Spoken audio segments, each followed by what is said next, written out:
Thanks, Janelle. Hi, everyone. I'm Karen Wickham. For those of you who don't know me, I work for Senses. I've been working with the deafblind community for about 13 years. I'm a social worker and I also work as a deafblind consultant with that organisation. I've been to lots of these sorts of forums over the years and was privileged to be asked to come along and talk a little bit about deafblindness and change as part of the theme of today's gathering. So deafblindness, it's a very unique and isolating dual sensory loss. It significantly impacts your communication, your independence, your relationships, your access to information, your activities of daily living. Face it, if you're living with deafblindness, the reality is it will impact on every aspect of your life. When people can't hear properly and can't see properly, the challenges to be able to be fully engaged and to fully access the world around you are multiple. Because of this, deafblindness is recognised internationally as one of the most isolating disabilities. Some of you may have met a deafblind person, some of you may have never encountered someone who is deafblind. They form a very, very diverse group because they vary so much in their degrees of vision and hearing loss from person to person. And it can be further complicated by medical issues or other disabilities, the age of onset, congenital or acquired sensory loss. All of these factors will influence how a deafblind person presents. No two people are the same, and even those that are living with the same condition will present with different needs. Within the NDIS Disability Requirement List A, to be registered as eligible as deafblind, their assessment goes as such. Confirmed by an ophthalmologist and audiologist and assessed as resulting in permanent and severe to total impairment of visual function and hearing. Not a definition I would ever use, nor any deafblind person I know. But I thought it was important to highlight because this is the world that we're living in, and to be eligible for services under the NDIS, this is the criteria that you have to meet. The prevalence and incidence of deafblindness is really difficult to ascertain in Australia and across the world. The literature demonstrates difference in rates right across the board. We tried in 2013, Census commissioned a study to try and figure out how many people were living with deafblindness in West Australia, but also across Australia. The study found 7,900 West Australians and 99,800 Australians who identified in that year as living with deafblindness. There was a greater portion of females, about 58%, and significantly 67% in 2013 were over the age of 75. Over half of those with deafblindness in Australia reported profound to severe limitations on their ability to participate in the world around them because of their deafblindness. The population of deafblindness has been changing rapidly over the decades for a number of reasons. For example, rubella syndrome. We don't see that in Australia any further, and that population is ageing. There's very rarely new cases seen in Australia.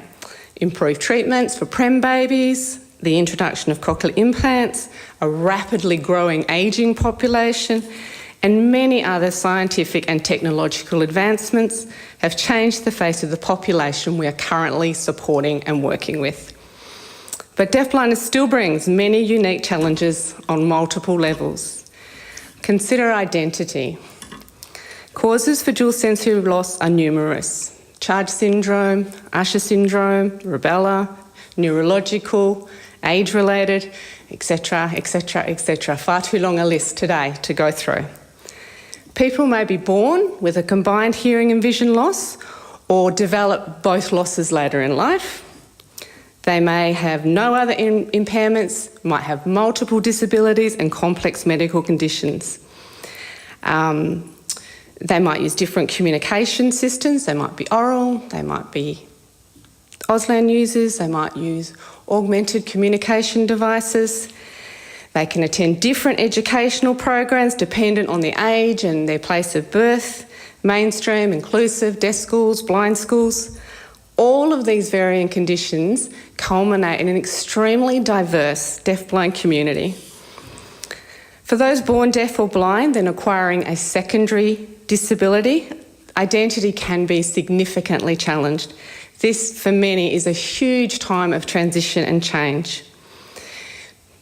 That questioning generally starts when people are starting to have problems with communication or mobility in environments where they've never had problems before. So something's changing in their vision and hearing, and they're no longer able to access the things they've always been able to access.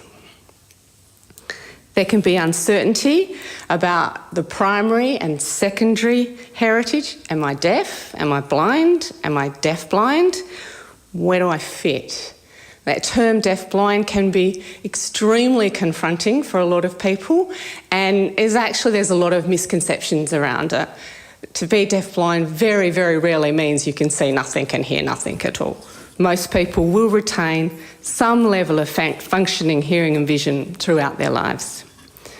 We all have a need for a sense of belonging and connection, being part of a group or a tribe. Some people might decide to explore the deaf-blind community. So I just got a few happy snaps of some of our people. Other individuals may maintain their initial identity, so what they've identified with growing up. Still others might fluctuate between their primary and secondary heritage and the deaf-blind community. So be that deaf or blind or hearing, some people have a foot in each court and never decide on one wholeheartedly. Regardless, it's a journey of discovery whose success is dependent on many factors and the support systems that surround that individual. Specific deaf-blind supports are available to individuals who are deaf-blind in Australia and also in a number of European and North American countries.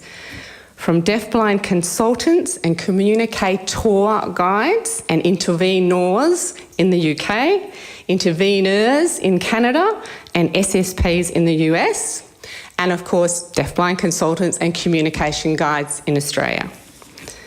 The communication guide role developed from a large research study done in WA about 10 years ago. Their role is to be the eyes and ears of the deaf-blind person they are supporting. They are enablers, doing with, not doing for.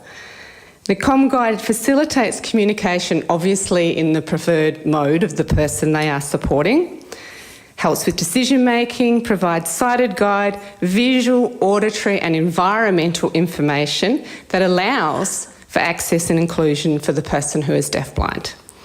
We've been really successful getting support for people who are deaf-blind, some who, for the first time, who have never had any support, through the WA NDIS and the NDIS for comm guides. So a lot of support for this role, which has been great. But there's still a long way to go to ensure that these specialised skills are appropriately recognised and remunerated, and suitable training is consistent nationally across Australia. A very brief history of advocacy for people who are deaf-blind. The Australian Deaf-Blind Council, now known as Deafblind Australia, was set up after a conference, Deafblind Conference in Melbourne in 1993, as a network for people who are deaf-blind. They've recently taken on really important roles and been very proactive, representing nationally people who are deaf-blindness. And they're the only advocacy organisation that specialises in deaf-blindness in Australia. The branches, state branches, Deafblind New South Wales, Deafblind Victoria, and of course Deafblind WA, which some of you would have had some dealings with.